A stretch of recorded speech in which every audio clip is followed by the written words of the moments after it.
Assalamualaikum Ustaz. Waalaikumsalam warahmatullahi wabarakatuh. Izin bertanya. Baik. Apakah boleh berdoa mengenai calon pendamping hidup dengan menyebutkan nama orangnya?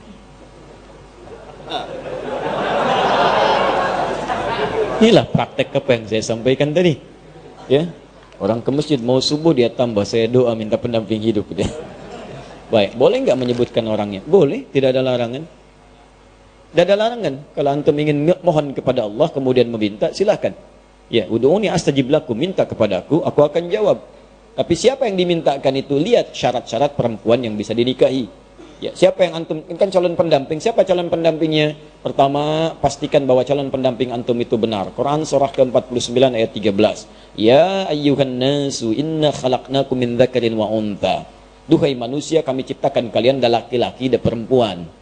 Wa ja'alnakum syu'uban wa qabaila lita'arafu. Kami jadikan kalian mungkin beda tempat tinggal, beda kabilah, beda suku, beda mungkin RT, RW, kecamatan sampai beda negara. Lita'arafu, supaya saling mengenal. Dengan ta'aruf itu mengetahui, menjalinlah kemudian hubungan kasih sampai ke pernikahan. Tapi siapa yang menikah? Zakar dan unta. Tidak ada zakar dengan zakar atau unta dengan unta.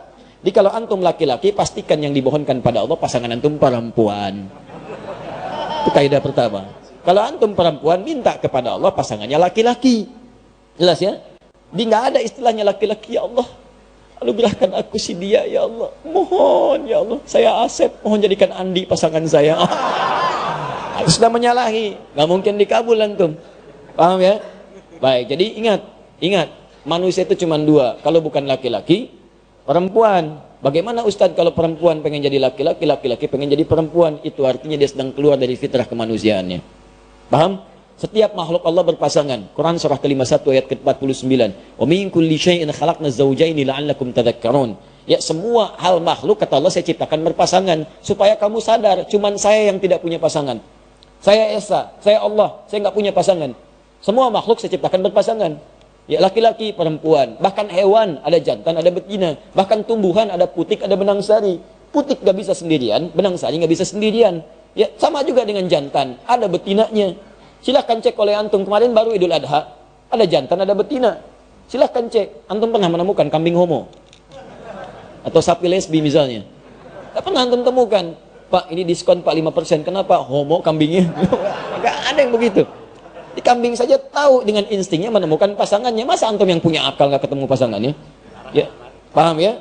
Nah, jadi teman-teman sekalian, kalau menemukan misalnya ada yang seperti itu, berarti itu ada kelainan, ada penyakit, didoakan, dibantu supaya kembali. Dibantu supaya kembali. Paham sampai sini? Itu syarat yang pertama, pastikan tuh laki-laki kalau perempuan yang minta. Pastikan perempuan kalau laki-laki yang minta. Yang kedua, teman-teman sekalian, pastikan bahwa niat untuk menikah itu meniatkan untuk ibadah. Ini mempercepat pengabulan. Niatkan untuk ibadah. Makanya ketika menyebutkan ayat nikah, kalimatnya langsung pada ayat penggunaannya. Ada ayat, itu diterjemahkan di mushaf terjemah dengan tanda. Padahal bukan sekedar tanda. Tanda itu dalam bahasa Arab bisa alamah. Alamah itu tanda. Diserap ke dalam bahasa Indonesia jadi alamat. Alamat. Apa itu alamat? Tanda yang mendekatkan pada tujuan. Di mana alamat Masjid Nur Said? Di sana. Begitu tahu alamatnya, semakin dekat ke tujuan. Mudah menjangkaunya. Nah, kalau antum ingin mendekat kepada Allah, ada tandanya. Tanda yang mendekatkan antum kepada Allah disebut dengan ayat namanya. Ayat. Tanda yang mendekatkan diri kepada Allah. Isi Al-Quran disebut dengan ayat. Kenapa disebut dengan ayat? Karena setiap antum baca Al-Quran, lebih dekat keadaan antum dengan Allah. Ya, Quran misalnya surah ke-8. Ya, Al-Anfal, ayat kedua. Innamal mu'minuna alladhina idha dhukirallahu wajilat qulubuhum. Wa idha tuliyat alaihim ayatuhu zadathum imana. Wa ala rabbihim yatawakkalun. Sungguh orang-orang beriman itu, kalau disebut nama Allah, ada getaran dalam jiwanya. Ada hal yang berbeda. Allahu Akbar, Allahu Akbar. Bergetar jiwanya, ya Allah, sudah ada panggilan. Ya, walaupun antum di kendaraan, dengar azan, ada getaran. Allahu Akbar, Allahu Akbar. Tahu, bentar ya. Wah, ada persoalan. Orang beriman itu beda, getaran dalam jiwanya. Wa idza tuliyat alaihim ayatu. Kalau dibacakan sama dia, ayat-ayat Allah, zadatum imana. Ya, bertambah keimanannya. Wa ala rabbihim yatawakkalun. Ada sandaran yang kuat kepada Rabbnya. Nyandar, ada ketenangan dalam jiwanya. Itu ayat. Makanya isi Quran disebut ayat. Salat itu ayat, mendekatkan kita dengan Allah. Makanya ketika antum menunaikan salat, ada ketenangan di dalam jiwa. Gak percaya silahkan. Ya, antum masuk tempat salat, musola, masjid, tempatnya aja udah tenang. Puncak tempat sholat itu di Baitul Haram, Ka'bah, Masjidil Haram. Itu puncaknya, kiblatnya di situ. Ketika Allah menyebutkan pertama kali Ka'bah sebagai tempat untuk pusat ibadah, disandingkan ketenangan di dalamnya. Quran surah kedua 125, paling kanan pertengahan. Ya. Wa idz ja'alna al-baita mathabatan lin-nasi wa amna. Dan ingat, pelajari, dalami ketika kami jadikan al-bait Ka'bah tempat pusat ibadah bagi manusia dan tempat yang menenangkan. Jadi kalau antum punya masalah seberat apapun di depan Ka'bah, tiba-tiba bisa mengalir air mata, lupa dengan masalah, tenang aja.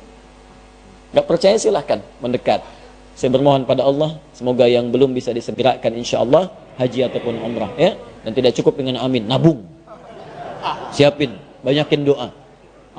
Sama tempat sholat ini, masjid musola lebih jauh, makanya antum masuk masjid lebih tenang.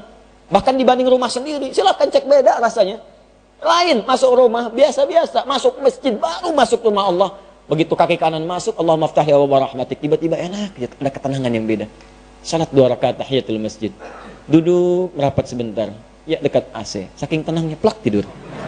Nah, nikah sama, nikah tuh awal ayatnya disebut ayat. Silahkan, Quran surah 30 ayat 21, wa min ayatihi, di antara tanda-tanda yang mendekatkan seseorang kepada Allah, an khalaqalakum min anfusikum azwaja, kami jadikan setiap diri itu bisa berpasangan untuk menikah. Di niat nikah itu pertama kali bukan hanya memadukan rasa rindu, memadu kasih, ya, menyatukan dua insan yang saling ingin bersatu. Bukan cuma itu, niat sesungguhnya itu ibadah. Jadi kalau antum ingin dipercepat oleh Allah pengabulan doanya, niatkan untuk ibadah. Ya Allah, pasangkan aku dengan dia ya Allah, supaya aku bisa juga menghafal Quran seperti dirinya yang sudah hafal Al-Quran. Ya Allah, jika memang engkau berkehendak dengan penyatuan ini, jadikan kami ya Allah pasangan yang selalu senantiasa menunaikan salat kepadamu, menjaga dalam kebaikan, menjauhi maksiat. Kami ingin menjadi pasangan yang diabadikan olehmu sampai ke surga ya Rabb. Indah. Jadi begitu antum minta kepentingan untuk ibadah, maka Allah akan jaga itu dan mempercepat kemuliaan-kemuliaannya. Disatukan dengan yang terbaik antum. Makanya kalau ada yang sudah berumah tangga sampai sekarang, belasan puluhan tahun, tapi dengan rumah tangganya belum dekat dengan Allah, pasti ada yang salah dalam rumah tangganya. Ya. Paham sampai sini? Baik, makanya sekarang ini saya lihat banyak perubahan-perubahan. Orang mau menikah, maharnya tuh sudah pakai bacaan Quran tambahan. Aku mau menikah, tapi kamu hafalkan dulu surat Ar-Rahman ya. Masya Allah. Saya kalau menghadiri tausiah pernikahan, sekarang bacain Ar-Rahman. Calon suaminya tuh, bukan baca pakai mushaf, hafalannya. Masya Allah, sudah ada hal-hal yang baik sekarang ini.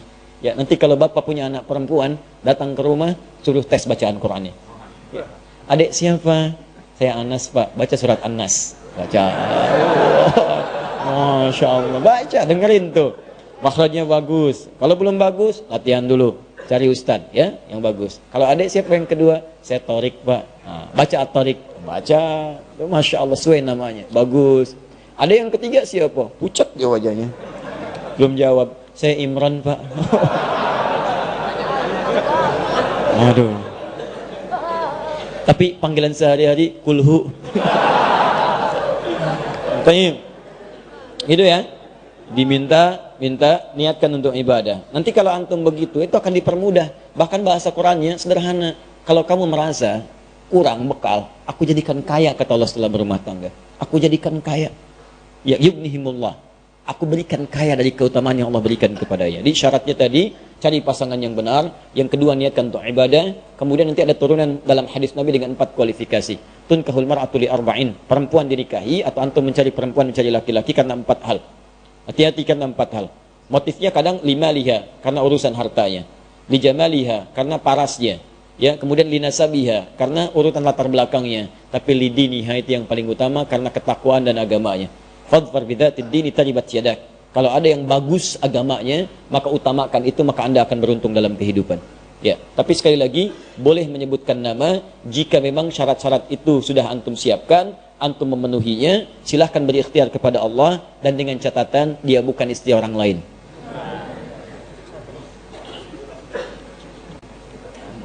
Ya Allah, kalau memang dia jauh, dekatkan. Kalau dia sudah bersama dengan orang lain, pisahkan dulu ya Allah. Itu nggak boleh.